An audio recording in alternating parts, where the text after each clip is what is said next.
Here's plus. Oh, Yes, but yeah, it says thank the coffee sponsor this month. But Sugar Brown's is in the room also, and so we want to thank them because they're always our coffee sponsor. Oh, okay. Sorry. Okay. thank you for always bringing coffee. Yeah. What's yours? I'm What? here to thank them in person, so I want to make sure. Yeah, perfect. Well, thank you for the coffee. That was which roast I is have that? the Costa Rica, one in Colombia is in the neighborhood shop. Nice. Very good. So if you guys enjoyed that, thank Carrie in the back of the room for bringing yours plus. So today, when we have our first presenter is going to be Brandon Bell with Wafflin. So if everybody would please give him some introduction.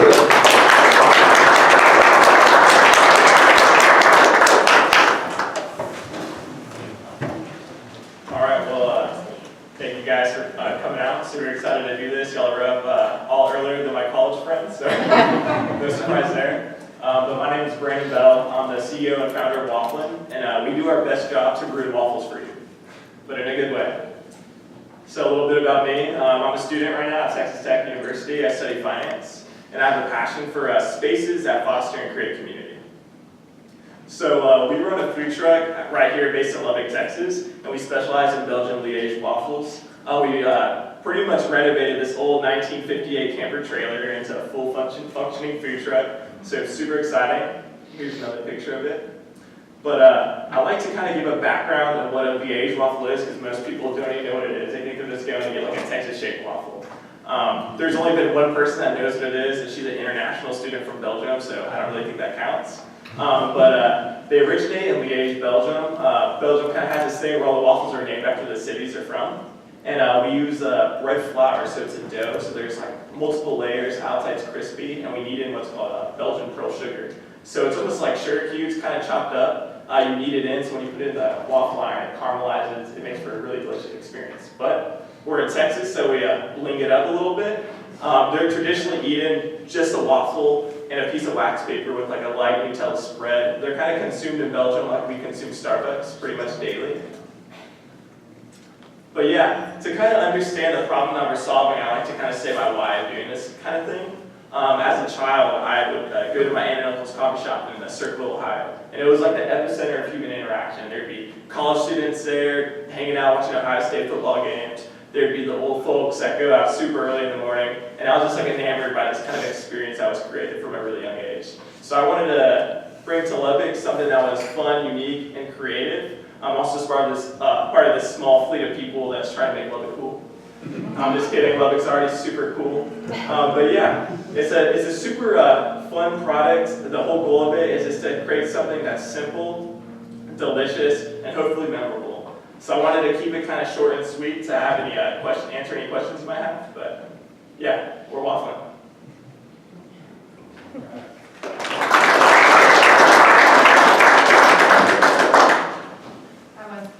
So the only reason I know this is because I know you, but Yeah. I know how it originated with the two dogs idea. Yeah. And so I think it's cool to see how you pivoted from that and why did you start with that idea and then how did it move into waffles? Yeah, I think one thing that kind of like rings true with that is I kind of just chose like that why first, and the product just kind of fell in line with it. So the reason I kind of chose this is I was doing two dogs. And it was just kind of hard to scale up with the food truck. We had to put like fryers in the truck. And it was kind of a big operation. And we're actually having a Lord of the Rings watch party. And I made a bunch of these waffles for my friends. And one of my friends was like, I think this is the best dessert in Lubbock. And like one of my friends said, you ruined waffles for me. Like, thanks a lot, Brandon. So I was like, this might be really fun. So we just started experimenting, doing a bunch of really cool toppings. And people seem to love them. Not a lot of people know about them. So that was kind of like a product that was like fun and delicious. I'm hungry now, thanks. Who are all those people in the picture?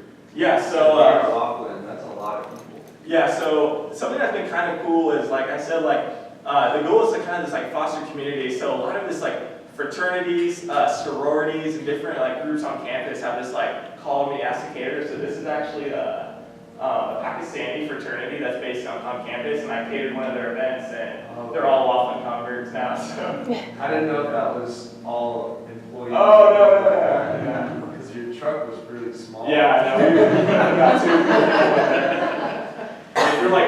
like 6'1", your head hits the roof, so.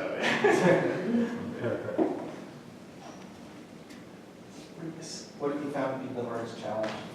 I think the hardest challenge is, I think, to really kind of create a brand, you need to be operating almost daily and going to new spots. And being a college student, it's pretty busy to like manage it like you should to like really grow the business. So it's just been kind of like, I guess, time management. The way I've kind of combated it is just take morning classes. That way I can just prep the dough. The dough takes 6 hours for the yeast to activate, start breaking down the sugar. So yeah, it's really just been having the time to go out and do the things I like. Yes. So you guys mentioned the 2 dogs. What is the 2 dogs? The 2 dogs was it was an idea I did freshman year. I did like Red Raider startup here. Essentially, it's like a hot dog weenie, like sliced with like cheese, jalapeno wrapped around a corn tortilla and fries. It's like it's a crispy like hot dog.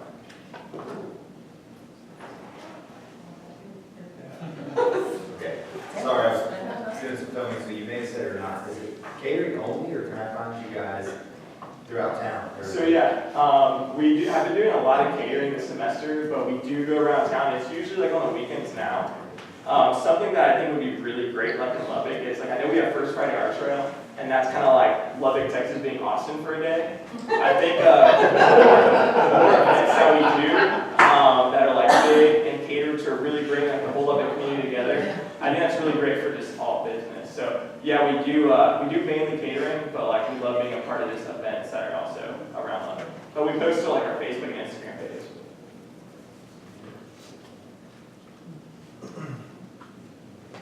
So how long did it take you to modify the trailer for your purposes? So I came up in June, like this past summer, and I worked on it all the way until like the middle of August. And I have a civil engineering background in the Air Force. The truck kind of turned me into like a plumber, electrician, and handyman all in one. But it took, I mean, a couple, 2-3 months of just like working on it. It was a taco truck before, but everything in there kind of wasn't something that I needed. I had to do a lot of the plumbing, electrical stuff. But Do you have a picture of of what it looked like when you got it? Not up here. Yeah, it's not glamorous. Yes, sir. So you said that you're a student. After you graduate, let's assume that you build out the brand. What are your plans for the food truck afterward? Right, so that's kind of where I said like I have a passion for this spaces that kind of create a foster community. So I think the ultimate goal is from food truck to brick and mortar towards like community development. I really like how a lot of like the metropolitan areas have done things like the Pearl Brewery in San Antonio or like Magnolia and Waco, Clyde Park in Dallas. I think it'd just be really great to bring businesses together like Wafflin that specialize, create delicious products, and kind of create, community. It's not just a one-stop shop, but it's a place that someone can go, enjoy great waffles, walk their dog, do yoga, and then maybe grab like a juice or something like that. So that's like the ultimate goal, but I hope to advance to brick and mortar sometime after college. Yes, sir. What was your source of funding for all this? Yeah, so this was like solely bootstrapped. I kind of been, like I said, I knew I wanted to get in the food space, so since a young age I've been saved up all my Air Force money. After paying for like tuition and everything, kind of Excel sheeted it, and started super lean. Couldn't really afford like a $70,000 food truck, so I did the 1958 camper trailer renovation. But yeah. What's your cost structure? What do you charge for So it ranges from just like a plain Liège waffle Nutella $3.95 all the way to $6.25 for the Mamma Mia. That's about like 70-75% profit margin. There's a waffle truck in New York called Waffles and Dinges, and they charge like $7 to $10, but because it's kind of like a specialty product that has a lot of service and time towards it. But It's a lot of labor. it's a lot of labor. So when you go to an event, is there a minimum they have to buy, or do you just sell whatever you can sell at an event? I guess it kind of varies. The way I had a friend actually traveled to Belgium and showed me recorded how they did it and interviewed some people. And what they do is they make them in the morning, and then they preheat they make them all, and then that way you just heat them up on the waffle iron there, and it speeds up the process. But with events like First Friday Art Trail, you just kind of make an amount that could kind of cater to a crowd. But if there's like a fraternity event, or actually this Monday I did a community event in Fueling Clement, so a lot of the residents came out, we did an event there. I'm doing one at Talkington, and that's a set amount. Have you participated in any of the like large food truck gatherings? Yeah, the first event we ever did was a food truck competition, and that like swept us off our feet because we had no idea what it's like to cater towards like that large of a crowd. But yeah, we're involved in like the Lubbock food truck page. So we've done a few events. Like we've done Fall Fest in Lubbock, we've done the food truck event, First Friday Art Trail. Is there very much competition in the food truck industry down here? So Lubbock is kind of 3 years behind the curve of like everything. So not entirely. And I think something that kind of separates Wafflin from like the other food trucks is that it is a product and like the service itself. I kind of try to go where people aren't. So like in like the residence halls and like these different events.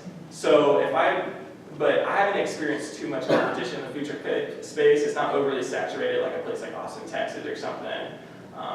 Yeah. Right, so you're doing more catering rather than just going and setting up shop somewhere? Yeah, and I did set up shop like a lot last semester, and like I said, that's really good because it, it helps brand the food truck. Different people get to walk by and stop and see, but kind of I just go by request. A lot of moms will be like, come to the UMC, like go to Lubbock Cooper High School, like, and I kind of just, if there's like enough interest in a place, then I'll go like set up Right, shop there. right. Interesting.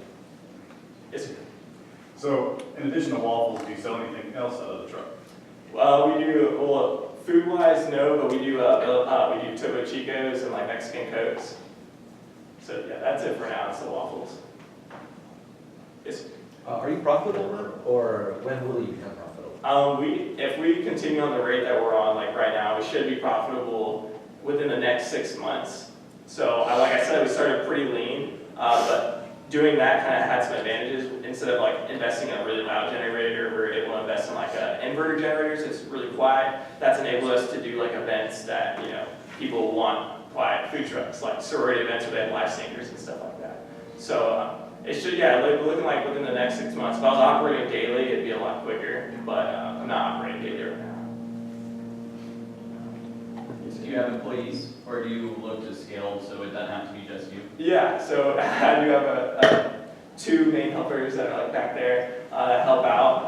I do a lot of stuff by myself. I think a big challenge to kind of overcome and be able to operate daily would be to kind of train people to operate it, by itself, like without me. I think the biggest challenge of that is a trailer. So it's at a storage unit, and people got to know how to back up a trailer and hitch it and all that sort of thing. So haven't quite got there yet. Yes, sir. What is your marketing strategy? Yeah, so we mainly right now just use like Facebook and Instagram, and then word of mouth. A lot of great friends at Tech, a lot of organizations just kind of speak about it. So like we cater a sorority event, and they just tell like other sorority sisters or different clubs and stuff like that. So a lot of it's just like kind of like buzz marketing, just hearsay. But we do Facebook, like paid Facebook ads and Instagram. Any more questions? All right, our final question is, what can we as a One Million Cups community do for you?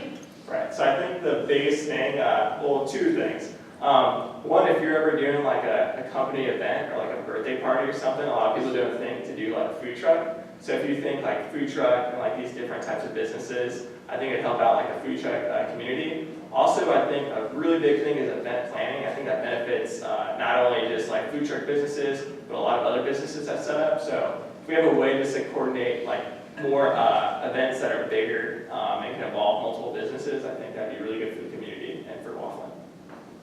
We had him come to Smooth Fusion and do a company lunch, and it was really good. Awesome. Thank you very much. Thank you.